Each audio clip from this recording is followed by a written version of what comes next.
Hello everyone. My name is Suresh Kankanwadi. Welcome to another video. Today I will show you on more on how quickly you can generate the Blisk blade toolpath in the PowerMill. It is very helpful for the 5-axis as well as the 4-axis. Today I will cover most on the 4-axis, how we can able to generate the toolpath, the automated with the BBI module that is called as Blisk blade and impeller.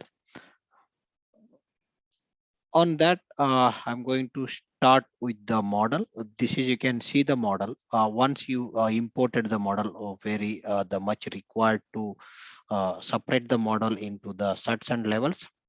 Because of this particular the Blisk strategy is required to separate the Blisk blade and the profile left and right blade, that we need to split into the levels. Okay, ಇಲ್ಲೇ level ಅಲ್ಲಿ ನೀವು split ಮಾಡಬೇಕಾಗತ್ತೆ. Okay, ಅದು ಯಾವ ತರ just ಬಂದ್ಬಿಟ್ಟು I am going to off this everything. You can see this is our inner profile and this is our right plate and this is our left plate. We need to keep in the separate levels, and also we need to generate the outer profile of this suit. To using the power shape, you can revolve this one. Okay, and also you can add your the extra, the what are the features and all things you can able to add it. Now I have loaded my component, holding on to this center of this profile, because of I need to go for up to this depth. Okay, once I will split it into the levels, my toolpath are now split into the levels. Once you split it into the levels, and I need to go for to the strategy called as Blisk. On the Blisk, we have options called as Blisk area clearance for the roughing, and blade finishing for to this profile, that hub finishing for this bottom. This three strategy today I'm going to show you how quickly you can generate the toolpath with the with the 4-axis strategy. Okay, inside of the 5-axis also it is supporting, but how to control with the 4-axis toolpath. Okay, that is the very much important here. Like once you created, and I'll go for to the, as it is need to generate the tool. Okay, this is my tool was created with the holders and all. Then I'll go to the hub. I need to select what are the splitted here. Like you can see, need to define the Blisk like a hub and suit.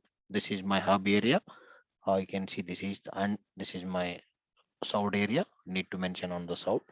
Then I need to mention the left blade. You can see here the options into the left blade. Here you can see this is my left blade, and this is my right blade. Okay, like that I have split it in, and I have mentioned into the levels, and it is split to me. As it is, need to mention tolerance and thickness and step over, because of I have using the ball cutter. Here need to use the ball cutter for the roughing. Then go for the tool axis is automation. Automatic, the tool axis is automatic, and here you can see a radial vector, and we have the different tool axis. Once I will mention into the radial vector, and you can able to draw your tool axis. Now we can see it is possible to see your tool axis, where the this tool axis is going to rotate. Like I am mentioning angle as a 0. Then I need to mention in the machining here also, it is possible to mention one blade and all blades. Now I want to generate for only one blade. Then I'll go to the, this is the machining strategy, the cut direction and the merge, as well as to the parallel method or to the trocolide method. You can select the trocolide method. You can see the different option will come. Now I will use only the parallel method. Then it is automatic verification also, you can select it. And here it is important the which the tool axis you are using. Suppose I'll use the radial vector and hub to normal and shoot to normal. These are the different 5-axis application. This radial vector is specially for the 4-axis. Once you've done this, and the toolpath is going to activate, I will going to activate one more time. You can see now my toolpath was activated, and it is going to run with the radial vector. Now we can see it is going to rotating this axis. Okay, and it is running the toolpath. Okay, maybe you can observe this is rotating with the 4th axis, and it is running the toolpath. This kind of blade very quickly you can generate the toolpath. This is about the roughing up to down, you can see it is gone and it is generated the tool path. The same thing you can able to mention the blade finishing. Here you can see it is generate the tool path in between or the single blade. I need to mention here, selecting the tool and go to the blade finishing. Here having options in the machining, like merge all pieces. Suppose I'll select, it is going to merge in the side. Or you want to left blade, what are the left blade I have mentioned, you can select the left blade, and the left blade is this one, it is going to machine. And suppose I will mention the right blade, it is possible to generate the right blade. And the tool axis, again I will use the same radial vectors, and you can see now the tool path is generated with this side machine.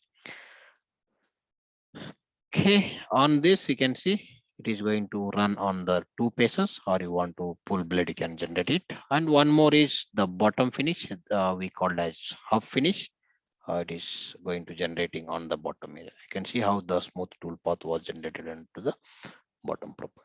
Also, it is possible to see on the machine tool simulation. I can able to import the machine tool. I have selected and I have imported the machine tool here. Okay, once I'll go to here and I can able to possible to import. Now we can see this machine is capable to tilt the 90-degree.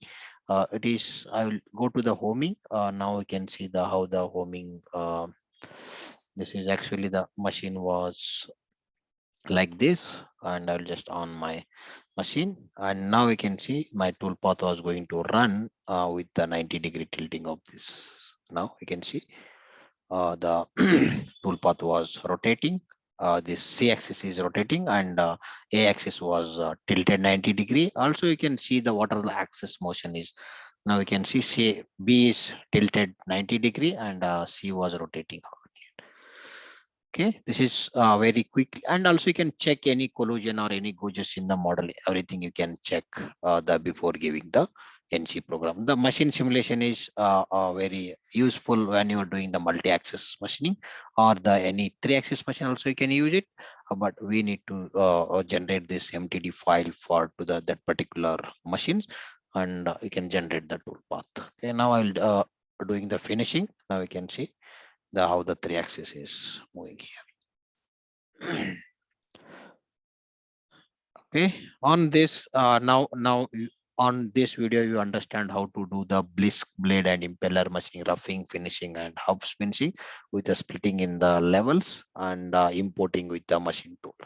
Thank you for watching my video. Kindly subscribe my channel.